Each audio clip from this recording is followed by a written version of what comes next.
Election results are an interesting animal all by themselves. Take, for instance, how Eric Cantor was supposedly light years ahead of his competitor in the Virginia runoff and then lost by a wide margin. Already there were those close to the situation wondering if there might have been a little chicanery in the woodshed. All right, keep that in mind. Head now to Nevada, where Crescent Hardy this week won the Republican primary for the 4th Congressional District. And the gentleman who has Nevada's interests at heart is not about to go without a fight. Joining us now is the Tea Party candidate in question, also the national spokesperson for the Congress for Racial Equality and former chief strategist for the Tea Party.net, Niger Innis joins us today. Niger, always a pleasure to talk to you. Thanks for being with us. My pleasure being on with you as always. Are we, again, and certainly I put Eric Cantor's situation in light of what you're also going through as well. Isn't it fair that people have to ask about that little chicanery, as I call it, because there's an awful lot of questions here in how certain things happen in elections? Oh, there absolutely is, particularly when you have an insurgency candidacy like myself against folk that are not only part of the Democratic machinery, who I hope to ultimately oppose, but also who are institutional establishment Republicans that also saw my candidacy and certainly saw the professor's candidacy in Virginia as a real threat to the status quo order. There's no question. I mean, here's the situation in a nutshell in my case. In the election, there were 4 candidates for Congress seeking the Republican nomination, 4 individuals on the ballot. Most of the media, actually all of the media, all of the political prognosticators, the consultant class, etc., treated the race really as a one-on-one race between myself and Assemblyman Hardy. There were 2 other gentlemen in the race. One of them is a black perennial candidate that rarely gets more than 400-500 votes in the race. And the other one is a gentleman named Mr. Poliak, who's also one of these perennial candidates and ends up getting 1-2% of the vote. Well, here in this race, and keep in mind, this is not a race where Democrats can vote or independents can vote. This is just a Republican-only primary. So these are Republican votes. My opponent, Crescent Hardy, got 42% of the vote. I got 33% of the vote. And Mr. Mike Monroe, who, as I said before, is a 52-year-old black, he looks like he is Rastafarian. If you look at his profile, he has dreadlocks.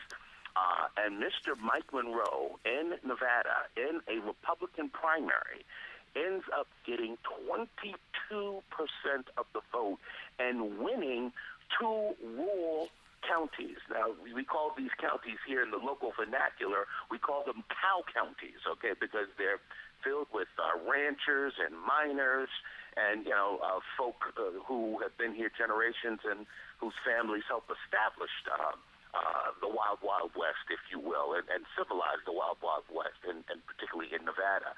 So it seems extremely strange and unusual that this 52-year-old black gentleman who looks like he's a Rastafarian ends up getting 22% of the vote in the entire district and actually winning outright ahead of me and Crescent Hardy, who was the designated winner, 2 counties. It just seems a little strange and unusual. So I've asked the Secretary of State to investigate Mr. Mike Monroe's vote and to just see where these votes came from, because we've done a survey of a lot of our supporters and a lot of Crescent supporters, and no one is aware of ever voting for this guy. It's not as if something couldn't happen, certainly in this day and age, and I know this is a fight that you're going to undertake here and stay right at, which of course we will check on and make sure that we keep with you on this.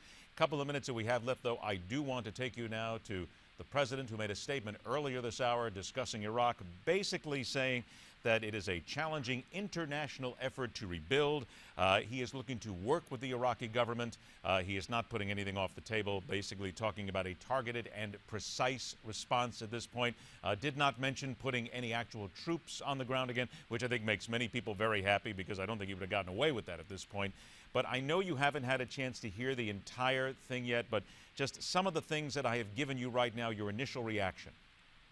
Yeah, my initial reaction is it sounds like the president is doing what he did with Afghanistan, what he did when he pulled out all troops in Iraq, which was to have almost a theological or ideological commitment to America being a nation in retreat.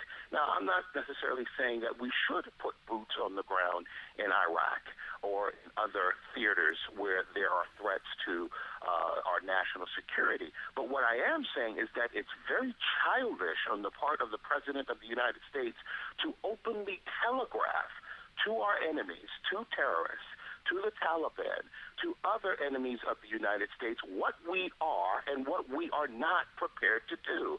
Any amateur poker player knows you don't show your cards to your opponent. Is it possible, though, just like a poker player, he's just feinting at this point, as many people would do? He's just bluffing? Well, the thing is, he's not even bluffing. I wish he was bluffing a little bit more. He's outright telling them there will be no boots on the ground. We are not sending any troops to these theaters of conflict. Now, that may be a sound policy to say to his national security advisor and his inner circle that that's not going to be what we're going to do, but it is foolish for him to telegraph it to the entire world, in particular to our enemies, to let them know almost by minute, what we are prepared to do and what we are not prepared to do. It's not good strategy. All right, about 30 seconds left then. You have the ear of the President of the United States, and you have an opportunity to give him your suggestion in what the next step should be. And again, about 30 seconds, what would that suggestion be? Well, the first step has got to be, I assume he's already done this, is to reach out to other regional actors.